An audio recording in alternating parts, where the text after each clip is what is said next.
আসসালামু আলাইকুম ওয়া রাহমাতুল্লাহি ওয়া বারাকাতুহু। প্রিয় ফেসবুক বন্ধুগণ, আপনাদের সামনে আজকে আমি হজ সম্পর্কে কিছু কথা তুলে ধরব। আশা করি আপনারা মনোযোগ সহকারে তা শুনবেন। আমাকে লাইক, কমেন্ট এবং শেয়ার করবেন। সর্বপ্রথমে আমি মেশকাত শরীফের একটি হাদিস আমি আপনাদের সামনে তুলে ধরব। হাদিসটি হলো, নবী করিম সাল্লাল্লাহু আলাইহি ওয়াসাল্লাম বলেছেন, যাহাদিগকে আল্লাহ তাআলা হজ করিবার সামর্থ্য দিয়েছেন, তাহারা যদি হজ না করিয়া ওই অবস্থায় মারা যায়, তাহলে ভীষণ অন্ধকারময় জাহান্নামে পতিত হবে।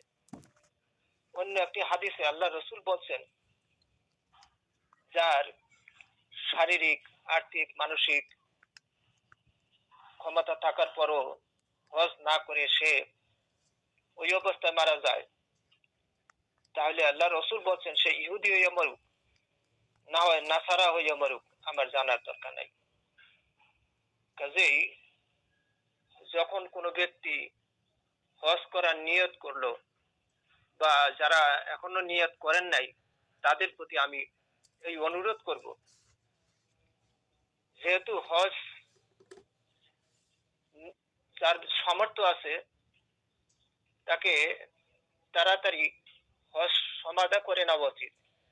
কেননা দেরি হইলে হয়তো কোনো বাধা বিঘ্ন উপস্থিত হইতে পারে। অতএব এই ফরজ কাজে কখনোই দেরি করা উচিত নয়, সাথে সাথেই করা উত্তম। যখন কোনো ব্যক্তি হজ করার নিয়ত করলো, তখন থেকেই শয়তান তার বন্ধু হয়ে থাকে, পিছনে পিছনে সর্ব অবস্থায় তার মনের ভিতরে ক্ষতি করার কাজে লাগিয়ে থাকে। যেমন আপনাদেরকে আমি একটা গল্প বলে শোনাই। একদিন এক ব্যক্তি বাড়ি থেকে 500 টাকার একটি নোট তার পাঞ্জাবির পকেটে রেখে সে বাজারের দিকে রওনা করলো। পিছনে পিছনে একটি চোর সেই টাকাটা দেখতে পেল। তখন চোর ভাবলো কি করে তার পকেট থেকে এই 500 টাকা আজকে চুরি করা যায়, তাহলে তো আমার আজকের দিনটা চলবে। তো এই ভেবে চোরটি লোকটির পিছনে অনেক দূর এদিকে হেঁটে হেঁটে চললো সুযোগের সন্ধানে।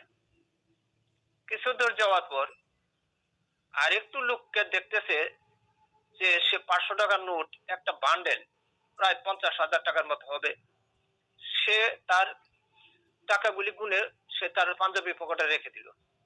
তো চোর ভাবলো যে আমি অনর্থক এই 500 টাকার ওয়ালার লোকটির পিছে কেন ঘুরলাম, আমি ওই 50,000 টাকা যার পকেটে আমি তার পিছনেই ঘুরি।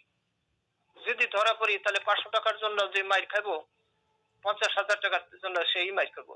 আর যদি আমি সফলতা হয়ে যাই, তাহলে আমি 50,000 টাকা দিয়ে অনেক লাভবান হব। তো এই আশায় 500 টাকা ওয়ালা লোকটিকে ছেড়ে এখন 50,000 টাকার লোকটির পিছনে ছুটলো। এখন ছুটতে ছুটতে শয়তান ভাবলো যে আমি এই 50,000 টাকা যদি পেয়ে যাই, চোর ভাবলো যে আমি যদি 50,000 টাকা যদি পেয়ে যাই, তাহলে আমি 1 বছর আমাকে আমাকে আমার আর কোনো প্রয়োজন হবে না, সমস্যা হবে না। তো কাজেই শয়তান ওইরকম ভাবে যে একটি লোক যখন নিয়ত করেই ফেলেছে, তখন শয়তান চিন্তা করে যে এই লোকটি তো সেই আরাফাতের ময়দানে, যে আমি তার পিছনে 70 বছর তার পিছনে আমি খেটেছি, তাকে আল্লাহর কর্ম থেকে বিরত করে রেখেছি, তাকে গুনার পথে লিপ্ত করেছি। এখন সে হজে যাওয়ার নিয়ত করে সে যখন আরাফাতে যে আল্লাহর কাছে 2 ফোঁটা অশ্রু জল ফেলে সমস্ত সারা জীবনের গুনাহ সে ক্ষমা করে নিবে, তখন তো আমার ক্ষতিগ্রস্ত হয়ে যাবে। তো কাজেই শয়তান এই ব্যক্তির পিছনেই লেগে থাকে। তো কাজেই যারা আমি অনুরোধ করব, যারা নিয়ত করছেন বা যারা নিয়তের বাকি রয়ে গেছেন, তারা অবশ্যই এ কাজে তাড়াতাড়ি সমাধা করুন।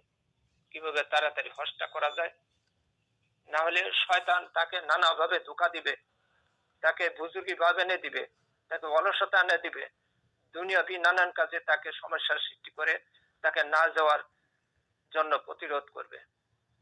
তো সেই জন্য আমরা যারা যাওয়ার জন্য নিয়ত করছি, ইনশাল্লাহ আমরা সেই নিয়তটাকে তাড়াতাড়ি আমরা সমাধা করার জন্য সচেষ্ট করব। আজকের মতো আমি এখানেই শেষ করলাম। আসসালামু আলাইকুম ওয়া রাহমাতুল্লাহি ওয়া বারাকাতুহু।